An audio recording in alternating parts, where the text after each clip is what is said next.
Satnam, the first how-to is how to sit. You will see that in most of the videos I am sitting with my legs crossed. And of course I've been practicing yoga for over 10 years now, and my body has become adapted to being in this position for long periods of time. But of course, I recognize that this isn't necessarily the case for everybody, and I see again and again in my yoga classes that simply sitting can be one of the most challenging aspects of practice. So we're going to look first at how you can make this position work for you. Of course, you will associate this position with meditation, but you'll also be using some form of sitting position for the pranayama and a lot of the yoga. So starting from the basic sitting position, sitting on the floor on a mat, I'm going to take you through a series of options that you can use to make sure that you're comfortable. Meditation, sitting in meditation for pranayama or any other practice should not be torture in itself. You want your mind to be able to focus on the practice rather than be distracted again and again because your back is hurting, your knees are sore, your hips ache, your feet have gone to sleep. So the first thing you want to look at in order to gauge the correct position for you is the height of your knees. So as you can see, my knees are right next to the floor. They're in line with my hips. However, for most people, particularly if you have more of a sedentary lifestyle, you spend a lot of time sitting, there will be a lot of tightness and tension in your pelvis. And this means that the knees will tend to rise up, or you are unable to sit with your spine straight. There's a tendency to round back, and it feels like a real effort to sit tall. So what we do to work around this is, rather than forcing ourselves to get the knees down, the knees stay where they are and we're going to raise the hips. So in order to raise the hips up, we're going to use cushions. So look at the height of your knees and judge what size of cushion you need. It needs to be quite firm because otherwise you're just going to sink down into the cushion and it's not going to give you the lift that you need. Play around with it. You can buy special meditation cushions and even have them made specifically for you so that you get the right height of lift. They're filled with beans or lentils or some kind of squashy material, and you can kind of wriggle your bottom into it and make a nice little nest for yourself to sit in, and it becomes a very comfortable practice. For example, this is a very narrow but firm cushion. When I place this under my bottom, it just enables me to lift up through the spine. Even though I'm used to sitting on the floor flat, this feels much easier for me. So even if you are used to meditation, try to use a cushion because you may find that it enhances your practice. Of course, if one cushion isn't enough, you can use several and you can build up a little platform that you can sit on until you get round to having a cushion made specially for you. So a second cushion under my bottom gives me even more lift and is going to make sitting even more comfortable and easy for me.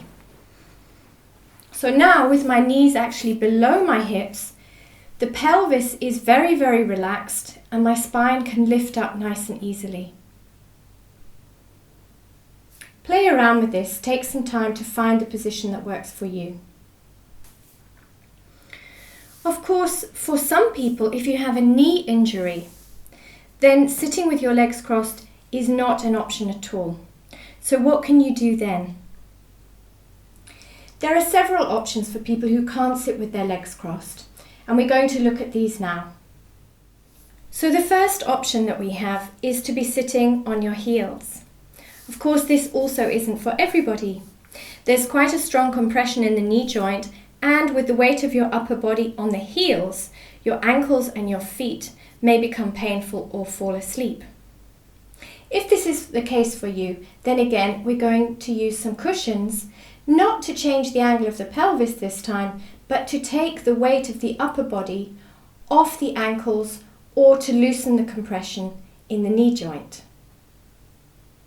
So I would suggest taking a large cushion. This one is actually a little bit soft, but it works well just to demonstrate how you would use it.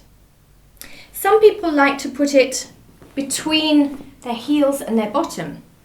So you just have a bit of softness between the sitting bones and your legs. This is also reducing the angle that you have at the knee joint, and so it can help if your knees begin to ache when you sit on your heels. The second option is to actually sit on your cushion as if you're riding a horse. So this way, your heels are out to the side, so there's no weight or pressure at all on that joint, and the weight of your body is taken by the cushion between your legs.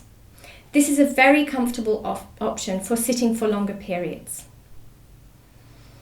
So again, play around, find cushions, find options that help you to sit comfortably in this position. And when you feel you've got it just right for you, then you can begin your practice. The more that you sit, the more that you practice, the more that your body's going to adapt to these positions. So you may find over time that your hips open, that you have less pain in your knees, or that your feet don't fall asleep anymore. These are benefits of regular practice, so enjoy them when they come. The final option for sitting, which is for people who have really very limited mobility in their hips, in their spine, in their knees, or any other joints that experience discomfort of sitting on the floor. Also, some people have injuries that mean it's not possible for them to get down to the floor. And so the third option is that you can sit on a chair.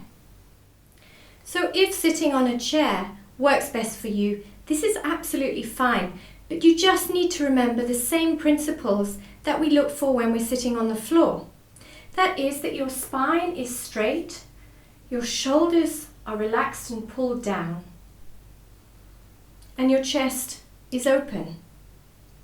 If, like me, you're small and your feet don't quite reach the floor flat, then use some cushions.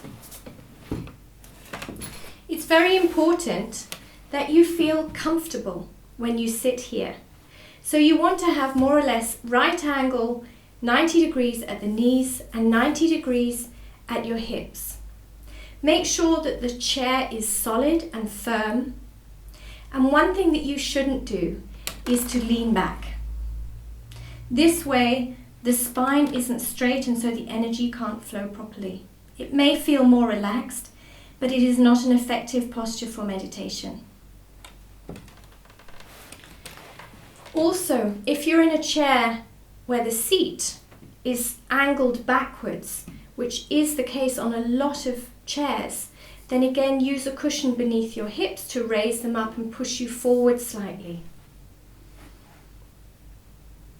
So this is really the third option, and the most comfortable for people who do have an injury and find sitting on the floor really too uncomfortable to be able to focus. You can be on a chair for all of the physical exercises also. The spinal movements, the breathing, the twists, they all work sitting in a chair. So please don't feel that because you have limitations in your flexibility at the moment that you can't meditate or practice pranayama. The idea of yoga is that we enter the practice so that at some stage we will be able to do the things that we can't do now.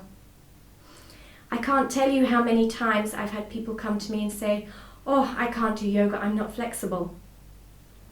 Yoga is not about flexibility.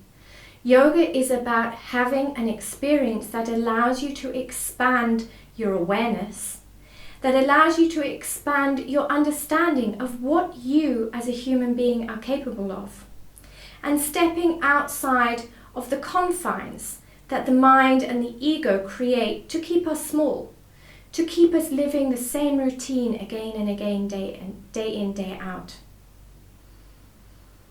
Play around with these 3 options and see what works best for you. And then you can use this for all of the sitting practices in these videos. Enjoy your practice first and foremost. It should never be torture. Make it work for you. Sat Nam.